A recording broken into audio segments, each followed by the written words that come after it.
Aujourd'hui, le grenier Jeanne-Tony a le plaisir de recevoir Kang Byung-ki pour Groupuscule du Vertige, paru chez Le Cornier en 2010.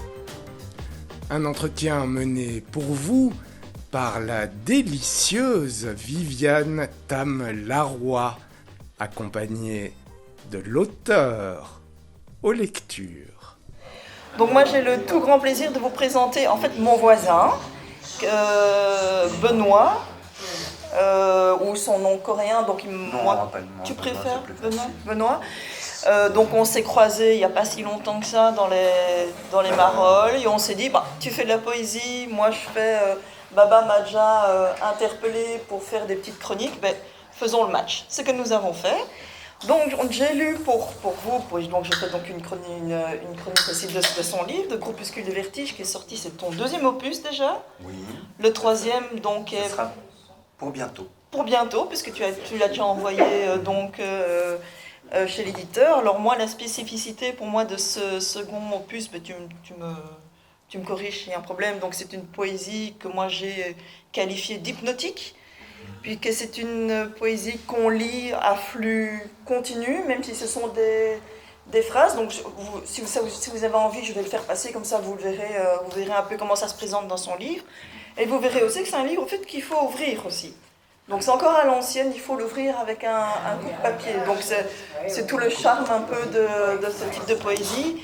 Donc c'est une poésie plutôt sur la sensation, sur le sentiment, sur le diffus, qui en fait, malgré que ce soit un narrateur, qui soit un sujet qui parle au niveau du jeu, c'est une forme de déstructuration du sujet. Donc vous verrez, c'est pas moi, je suis comme ça.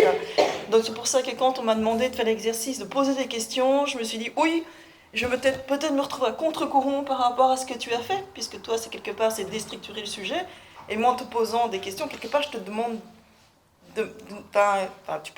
on verra bien comment tu vas répondre, en fait, de refaire le sujet, de nous expliquer pourquoi tu as choisi certains mots plutôt que d'autres. Mais en tout cas, ce qui était, comme tu le dis, très très remarquable et intéressant, c'est justement ce revirement, puisque l'écriture s'éclate et le propos réunit. Donc cette question du sujet se situe dans un milieu concassé, je pourrais dire. D'accord. Et donc notre rencontre a été, pour moi en tout cas, j'espère que pour toi aussi, extrêmement enrichissante. Moi aussi. Donc merci à toi. Merci. Ça aurait été gênant, je dis non quoi. Genre, merci à Baba, merci au Grenier Jeanne-Tony, merci à tes amis qui sont là bien nombreux aussi. C'est agréable de pouvoir partager en tout cas cette rencontre avec toi. Donc on va vous demander, si vous ne l'avez pas encore fait, de couper vos téléphones ou de les mettre sur silencieux. Et donc nous, comment ça va se passer? Benoît va nous lire 5 extraits et moi je vais poser 3 questions. Il va répondre et puis alors il restera normalement du temps, puisqu'on avait bien minuté tout ça. Et la parole sera donc à la fin. Voilà la chose. Avant toute chose, donc, j'aimerais lire les premières lignes du liminaire de ce recueil. Et ma pratique littéraire est justement d'initier un texte qui synthétise une écriture, comment je vais dire, une écriture qui va se déployer par la suite. Alors, je prends ce liminaire. Cela donne ceci. J'en appelle au réquisit proustien. Lire, c'est toujours lire en soi-même. Faire le constat de ce qui mute et de ce qui demeure. Ce qui nous rapproche au plus proche de ce qui nous rend encore un peu plus étrangers.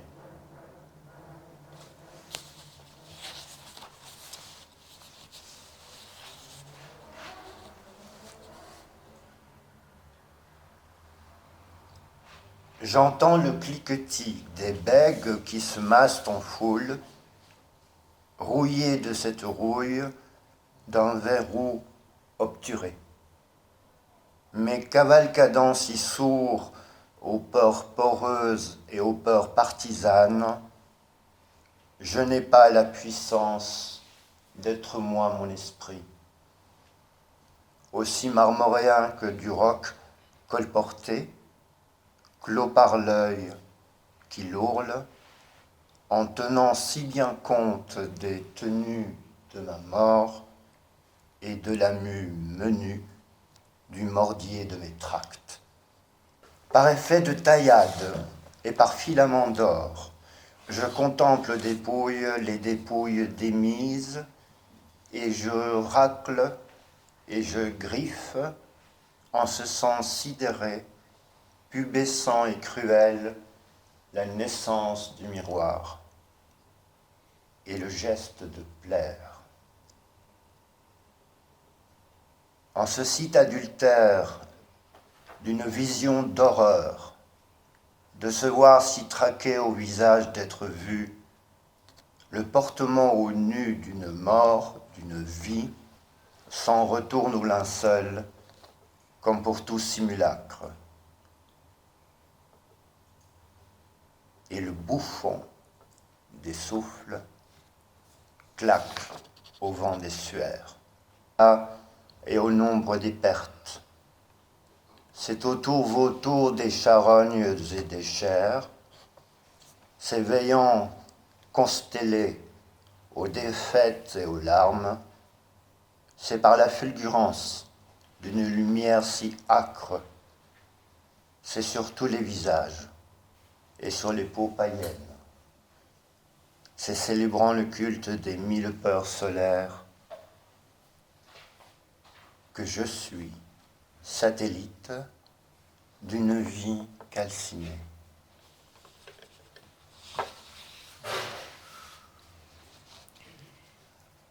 Ne sommes-nous pas tous des satellites de vie calcinée, à ton avis?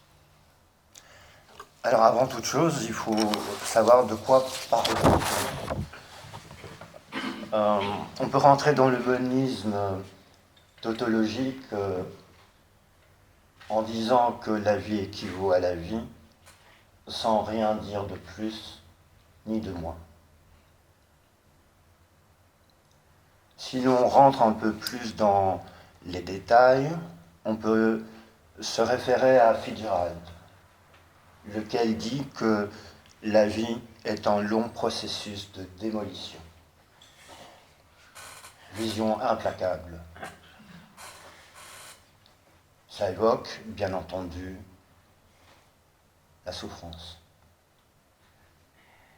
Alors, cette souffrance peut prendre la forme d'un effondrement proche d'un état de mort brute. Cet effondrement peut être un basculement de soi en soi sans fin ni commencement. En tout cas, la souffrance d'elle-même ne peut jamais se sauver.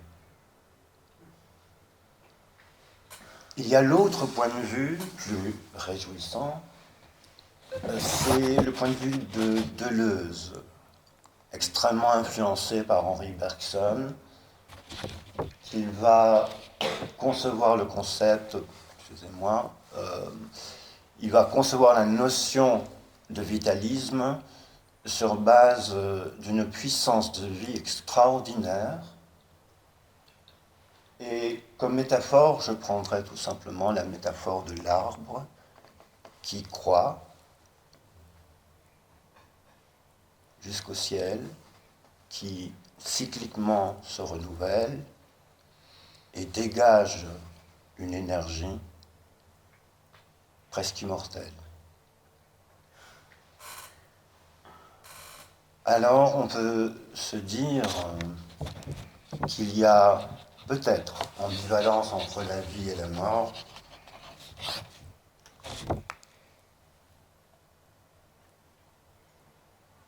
C'est-à-dire quelle est le centre même entre le concept de Fitzgerald et le concept de Bergson.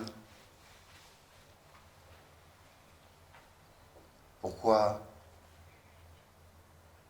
cette souffrance? Vous savez peut-être que le corps est une mémoire. Ce qui se vit et ce qui se meurt demeure et reste inscrit comme des strates. Deleuze insiste beaucoup sur le concept de stratification. Alors j'en viens au concept vraiment dérangeant de vie calcinée. Pour moi en tout cas, la vie calcinée est un parcours de bûcher errant. Un bûcher, et comme vous le savez très bien, que on ne meurt pas des flammes, mais on meurt d'asphyxie, on meurt de manque d'air, on disparaît. Et ces brûlures donnent des cendres, des compacités de cendres, dont l'odeur âcre vous poursuit toute votre vie.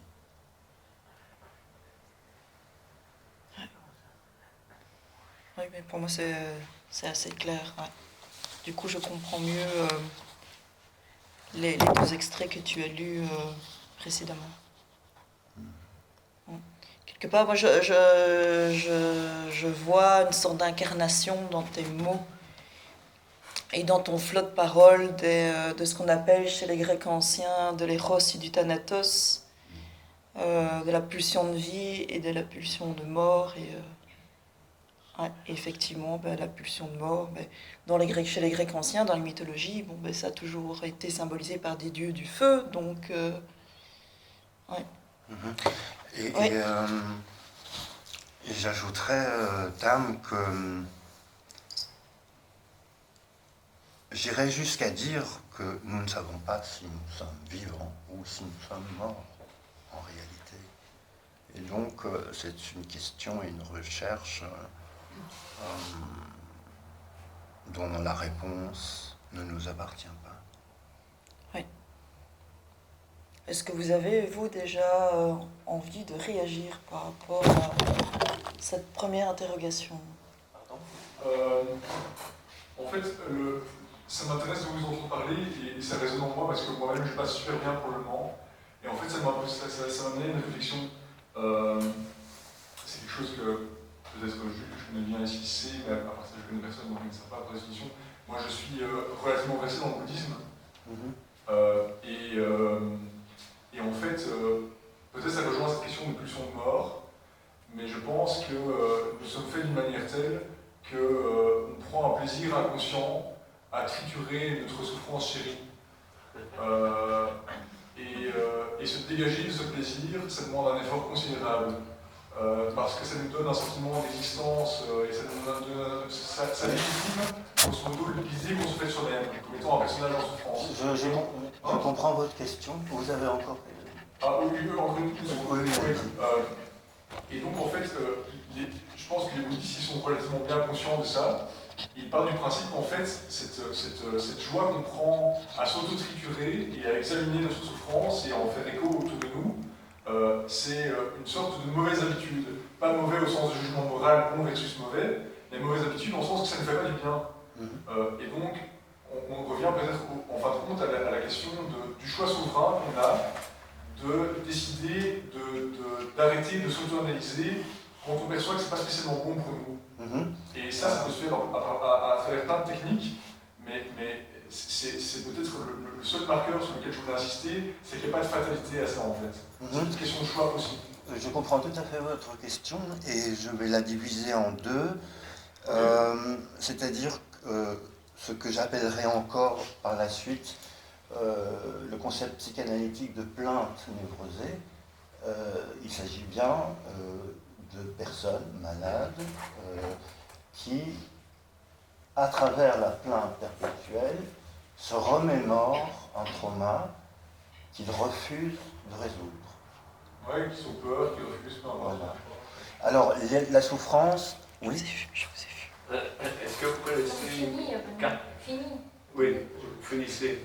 Oui, la deuxième chose, monsieur.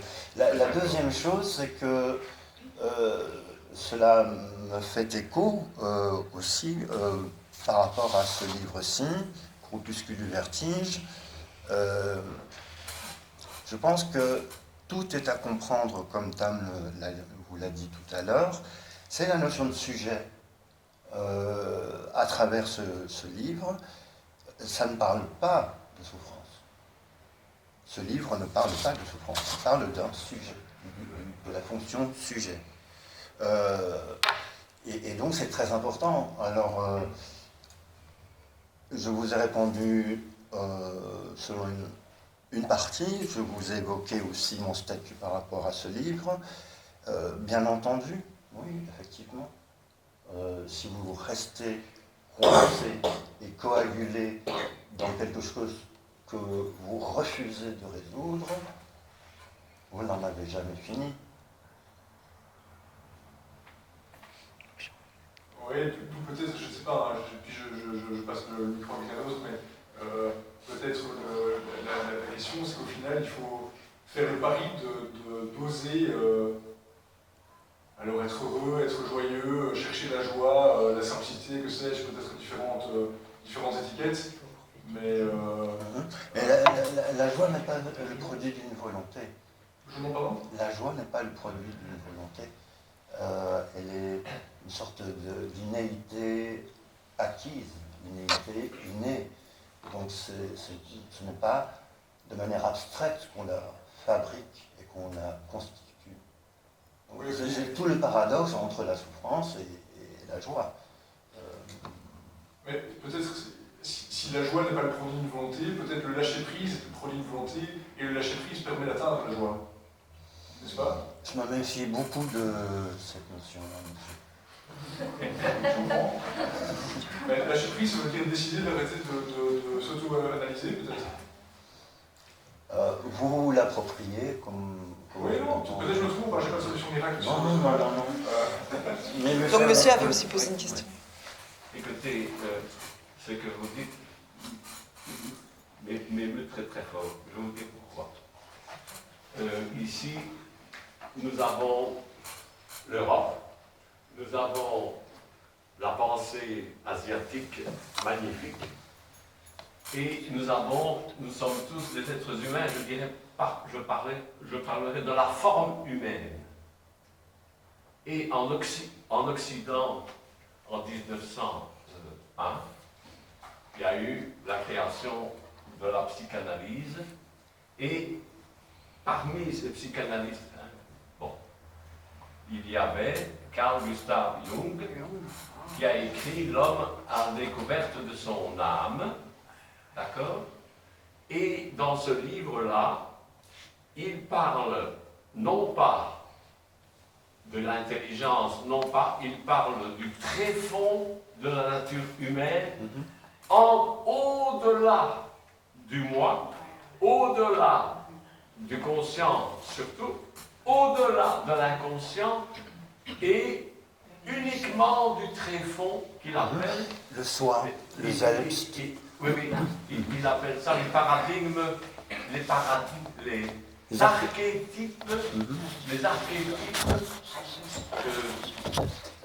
et ces archétypes, nous les avons tous, y compris, quelle que soit la religion, mais le bouddhisme ou toutes les philosophies de vie, nous sommes des êtres humains, d'accord? Et le soi, il est universel, et ça met en rencontre, donc, et chez les mystiques, tous les mystiques de toutes les époques, de de tous les pays, de toutes les époques depuis que l'homme s'est mis debout, hein, y compris avec les peintures rupestres à Altamira et à Lascaux, eh bien, ça fait partie de cette spiritualité. Bon, seulement, les mystiques se sont exprimés par la parole aussi. Hein. Voilà. Donc, moi, je comprends parfaitement tout ce que vous venez de dire. Parce que c'est de là. Vous êtes dans les archétypes, vous êtes dans la totalité d'une communion totale avec le vivant, comme le non-vivant, puisqu'il y a la transcendance. Puisque, hein, il y a le Überspeichung, hein, l'arbre, ça c'est Rilke, hein, auf Eigenbahn, reine Übersteigung, pur surpassement, donc la transcendance. Voilà. Merci. Merci à vous. Moi j'avais envie de te dire, enfin de vous dire, puisque moi j'ai entendu plusieurs choses aussi, que ça me faisait penser au fait que c'est un vieux concept aussi qui est arrivé à l'époque. Je pense que c'est quelle époque ça? À l'époque l'admirable. Ouais, parce que moi Heidegger, quand il parle de la question. Le 11e siècle. 11e, ouais, donc c'est Maeterlinck a traduit. Ouais, donc c'est avant. Donc parce que quand monsieur pose la question d'être collé à soi-même, moi j'ai envie d'appeler le mot collé à soi-même, c'est des sentiments et des impressions qu'on déjà... Parce que c'est un peu ça, ta poésie, c'est quelque part se décoller de toi-même. Voilà. Et c'est par rapport à votre interrogation aussi, par rapport aussi à ce que disaient les archétypes de Jung, c'est d'être collé à soi-même, de la capacité de sortir de soi-même et de se jeter dans le monde. Et quand on se jette dans le monde, il y a une expérimentation du monde qui se fait, et donc il n'y a rien à faire, un soi qui se décolle, et c'est quelque part par rapport à la joie et à la souffrance. J'ai l'impression que ça se trouve aussi dans ce côté collé à soi et se jeter, qui est un concept heideggerien. Donc il faut il faut le prendre avec des pincettes, mais ça reste une manière de répondre à cette question de la souffrance, de la joie, de l'individualité. Mais je pense que... Et d'être de son époque. Je pense que quand Heidegger dit que l'homme est jeté dans le monde, il ne parle pas d'une souffrance. Non. Non. Tu es d'accord, ouais, hein? Ouais, c'est vrai. Donc il n'est pas... Le fait que l'homme est jeté... c'est le rapport au monde qui est en lui-même le milieu dans lequel l'homme va se définir. Ouais. Okay. On est fait de cloaques, de fanges et de miasmes, et cependant dans l'onde, on est fait de ce vent qu'une carrure houspille, formé d'entre toutes les formes. Ce qui tient disparaît, ce qui vit se profère. À la lueur parole, les excès sont possibles. Pli sur pli, dans la chair, ganté d'or et de nuit. Nous ne savons pas faire indigents tout cet art des matières. Conquis, mu, profilé, on proportionne le corps à faire mourir la mort.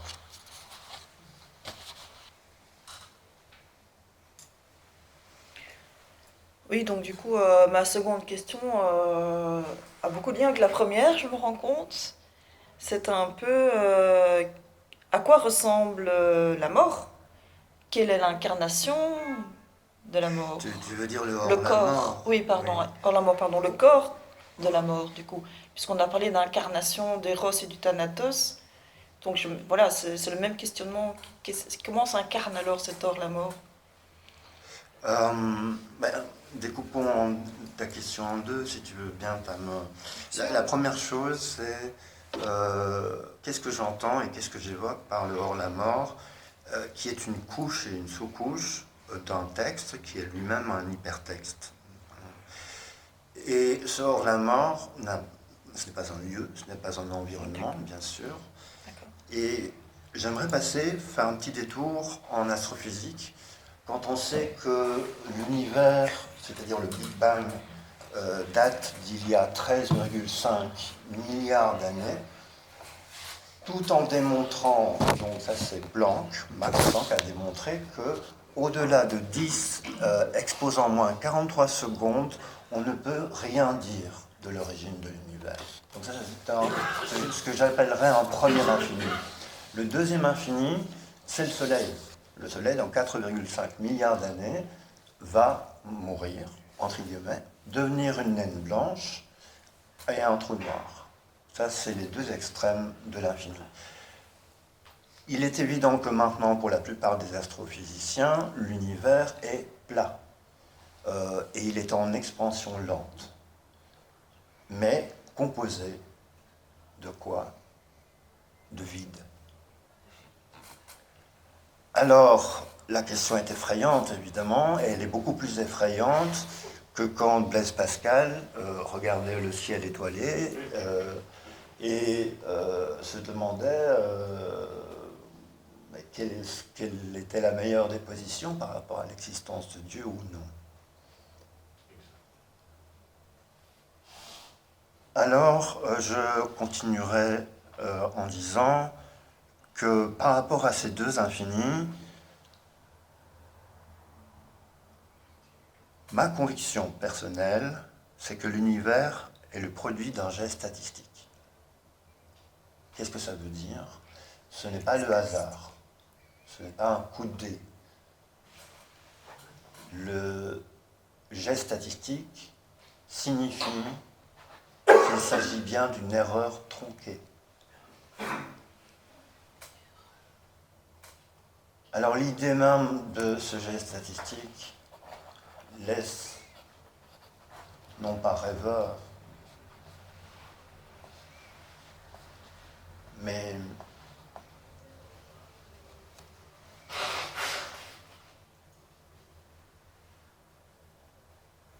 l'idée de ne recevoir jamais de réponse est mathématiquement impeccable. Alors le corps, oui, le corps dans tout ça, je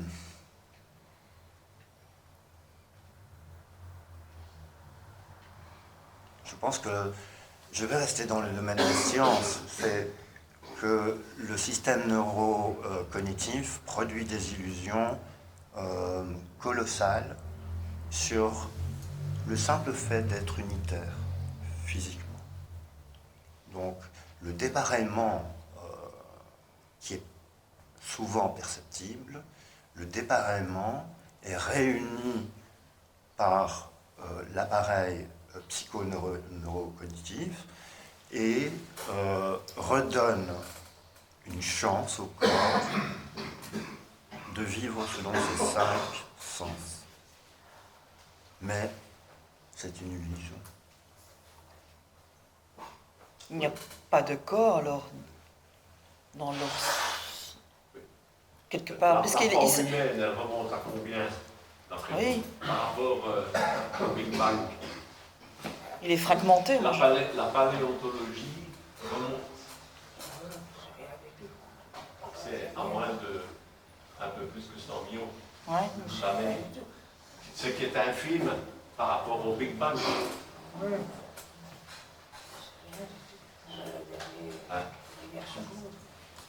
Ouais. Est-ce qu'il y a d'autres commentaires par rapport à ceci? Et dans l'infiniment petit, on ne voit rien non plus. Hein. Non. C'est du vide, une soupe.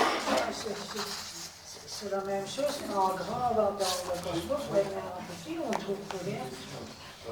J'ai une question Quelque ici. chose qui bouge. Oui, j'ai aussi une question en allemand. La question que j'ai, elle a trait à l'importance du corps et à ce que vous avez dit sur le monde et sur l'univers. Et la question que je voulais vous poser, c'est d'où vient alors, puisqu'il ne s'agit que d'une tentative à moitié échouée, le fait que le monde nous apparaît esthétiquement beau. C'est joli. Pour un truc de foiré, c'est quand même vachement joli. Pas nécessairement au moment où vous regardez le lion terminer son repas, on est d'accord. Mais quand on regarde comme ça, c'est assez joli. Mais c'est parce que cette erreur a été travaillé par des générations et des générations et des générations. Et vous parlez du goût, du sens du beau, mais il y a eu en tout cas un premier jet, une erreur, mais il se fait que, paradoxalement, cette erreur a réussi.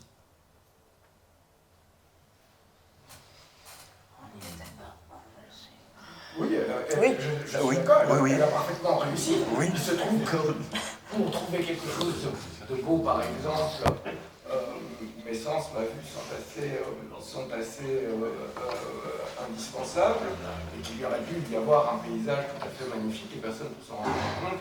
Il s'est trouvé qu'il y avait quelqu'un et que cette personne était pourvue d'un œil et qu'à son œil, tout cela rendait relativement bien. Pas la même chose. Tout à fait. On est d'accord. Oui, oui, oui. Bon, alors on termine alors. On va terminer par ce petit texte. Et Tam m'a confié, figurez-vous, que c'était son texte préféré. Oui. Et vous allez voir pourquoi.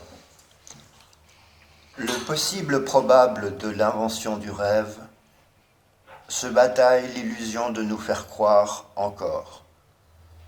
Au départ du jeu pur, il nous faut l'enthousiasme, le survol du désir qu'accapare la déroute. Sinueux le sillon ne parcourt que l'agonie, le tragique assassin de nos poussées de vivre, de ne mourir jamais qu'en mâchant quelques cendres. Il y a du fragile, des réitérations, mais la grâce extatique n'illumine qu'un partage. La scission d'être ensemble ne structure qu'un seul peuple, celui de nos merveilles, de nos immortalités. C'est magnifique et vous avez le plus beau mot de votre poème, c'est un mot grec.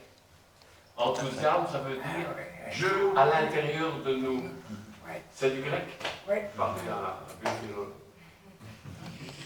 Mais oui, mais moi aussi c'était mon texte préféré des extraits qu'il nous avait soumis, parce qu'on en avait beaucoup plus quand on s'était préparé. Et on se dit on doit se limiter à 1 heure, donc voilà. Donc pour moi, j'étais interpellée par le fait de voir dans ce que tu décrivais là un cimetière intérieur qui est rempli de monuments, qui matérialise la crispation entre le passé et le futur. Moi, je sentais le passé et le futur, puisque l'immortalité, c'est le futur. Les souvenirs et les projections, parce que il y a des moments, des cendres, c'est des restes de brûlure, c'est des traces de brûlure. On dépose en fait nos souffrances quelque part dans des monuments immortels. C'est pour ça que j'avais l'impression de me retrouver dans une sorte de cimetière intérieur. Mais dans un cimetière, en général, quand on construit des cimetières, quand on met une dalle ou autre chose, ou une urne, enfin chacun y va de son rituel, c'est qu'on a envie de garder ces choses-là. Et moi, tel que je percevais les choses, en tout cas, c'est en général, si on a envie de les garder, c'est parce qu'on y tient, c'est qu'il y a une forme de tendresse, qu'il y a une forme d'amour. Donc pour moi, la question que je voulais te poser, qui était plus globale donc, par rapport à tous tes extraits, c'était quel est l'amour, quelle est la tendresse qui motive alors cette création de monumentalité intérieure. Alors il faut bien se rendre compte que quand j'évoque ou quand j'écris cimetière intérieur, c'est un ensemble de lexèmes contradictoires entre eux, qui s'entrechoquent. Pour moi, le cimetière intérieur, c'est un amas, disons même un tas de cendres et de braises, d'un écoulement de sang qui se coule et se casse contre des falaises et des murailles. Alors, dans toute cette phrase, il y a d'abord tout le recueil, je pense, et puis il y a aussi toutes ces contradictions et ces contraintes face auxquelles souvent on est déconcerté. Et tu me dis très justement, à la fois dans ce cimetière on maintient la vie, mais aussi cela concerne des sentiments ou des affects comme la tristesse. Et je me suis interrogé sur ta remarque sur le fait que dans mon recueil, en tout cas, il y a très peu d'amour. Mais c'est pas dans mon recueil qu'il y a très peu d'amour. J'entends que quand on constate que l'amour se génère dans des névroses obsessionnelles de territorialité d'autrui, il y a quand même la question de savoir, celle-ci, c'est qu'est-ce que l'amour? Je pense qu'il n'y a pas de réponse, et pourtant tout le monde veut l'avoir, mais veut l'avoir en tant qu'objet. Et là est l'erreur, et non pas l'amour en tant qu'il se vit.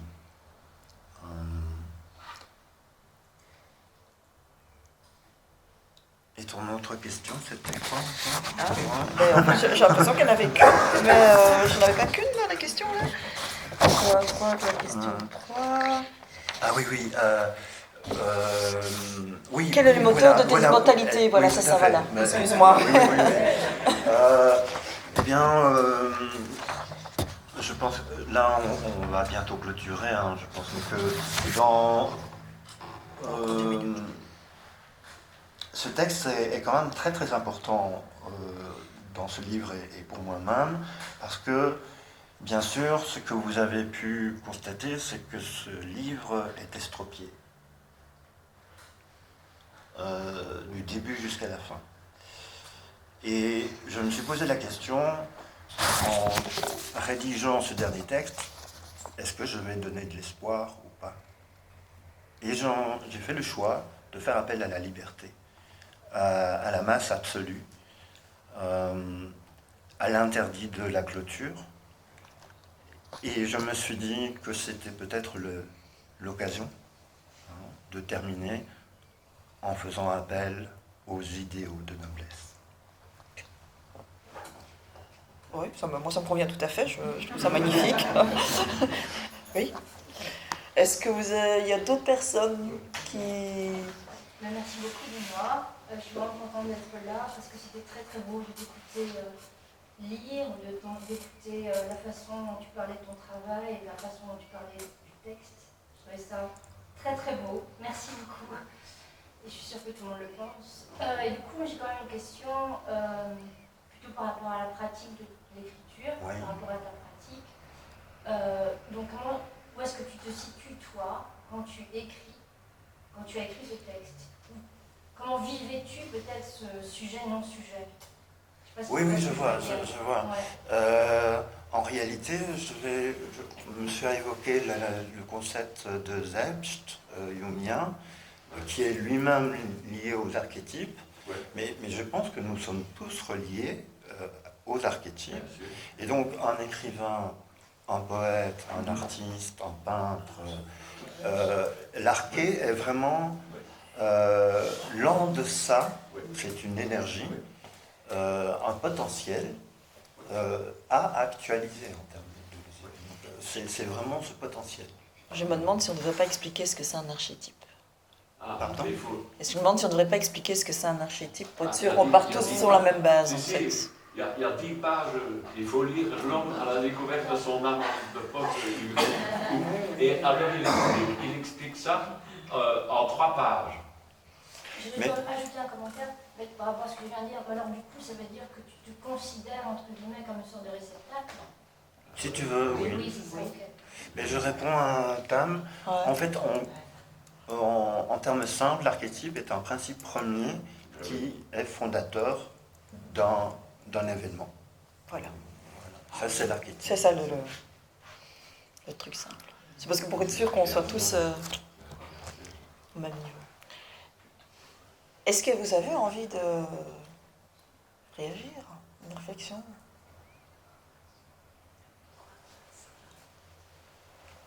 Oui, j'ai eu. C'est quoi ton archétype à toi? Ah, je ne sais pas. Je ne sais pas. Je pense que personne ne le sait. Ouais, c'est vrai.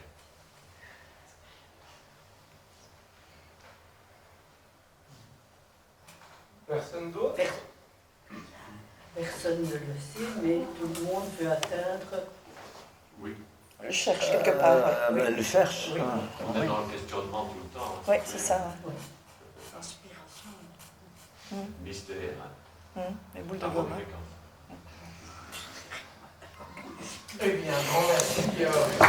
Ah, bon, merci.